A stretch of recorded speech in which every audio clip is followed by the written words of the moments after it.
Hebrews, the 12th chapter.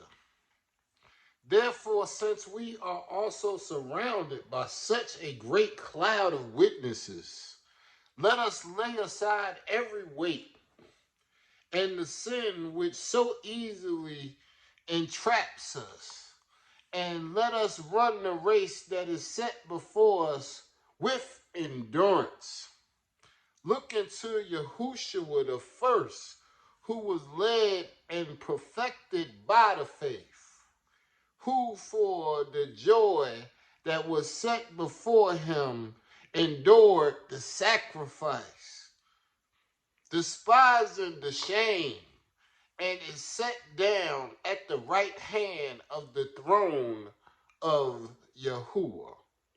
For consider him who endured such opposition against himself from sinners, so that you would not become weary and faint in your minds. You yourself have not resisted to bloodshed, striving against sin, and you have forgotten the exhortation which speaks to you as unto sons. My son, do not despise the chastising of Yahuwah, nor be discouraged when you have been rebuked by him. For when Yahuwah loves, he chastens and scorns every son whom he receives.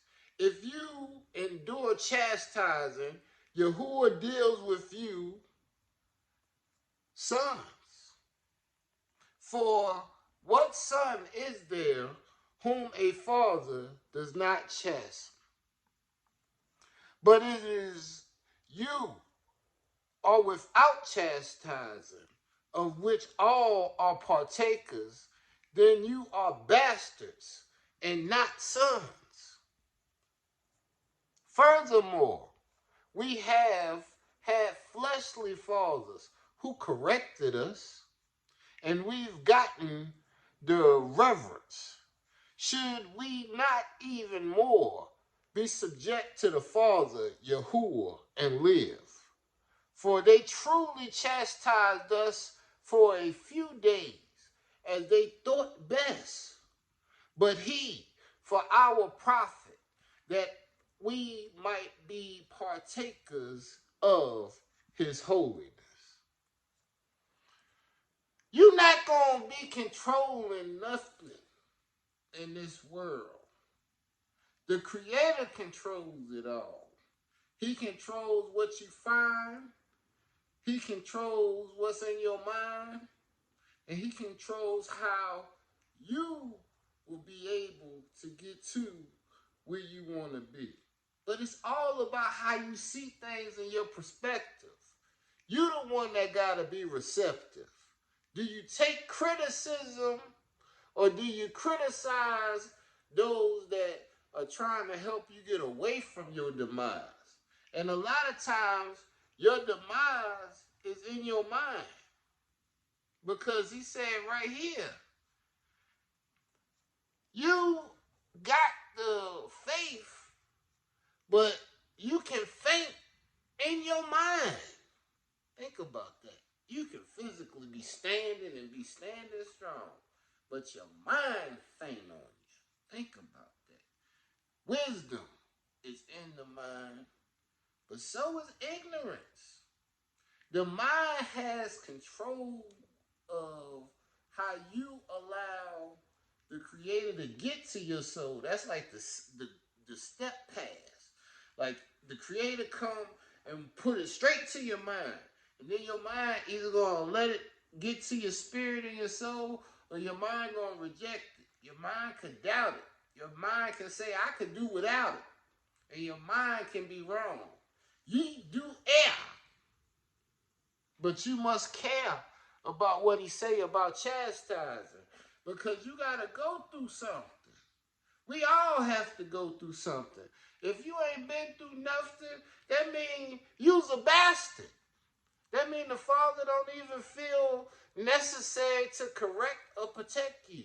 You just going through a temporary window of bliss. But you ain't going to get none of this blessing if you ain't been set down and given a chastising lesson when the Father has to sit you down because he don't like the way he's seeing you running around and doing things.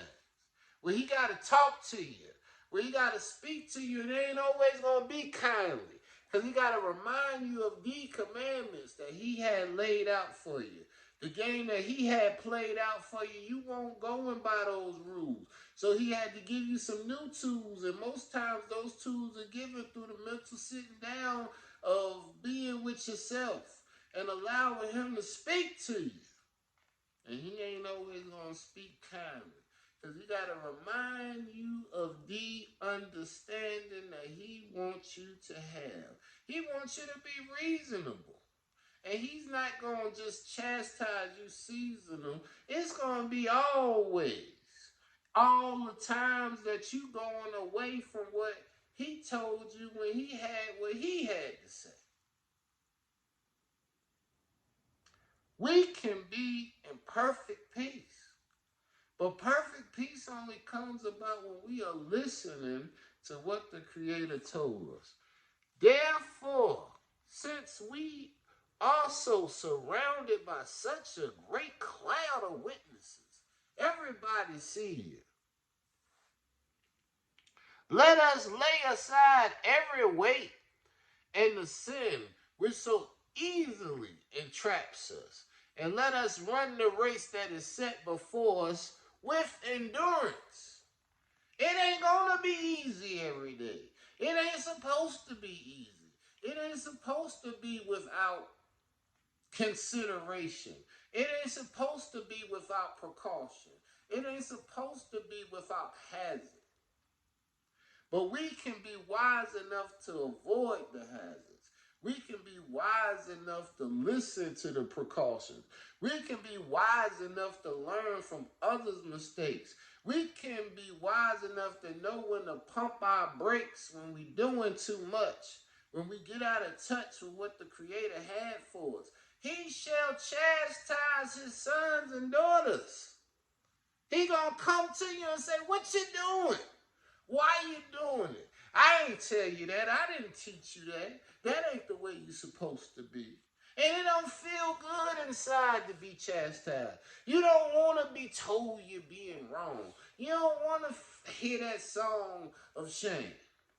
But it's shame only on you when you think that you can come to the conclusions of illusions and think that that's going to give you positive resolutions.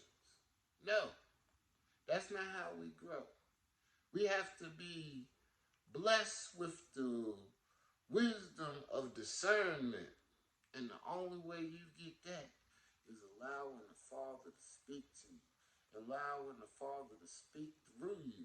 Knowing when to just be quiet and be inspired by what He's going to put inside your inner man. The plan that the Creator got for you is what you should be working. And working towards to. Because this race is not due to you in the ground.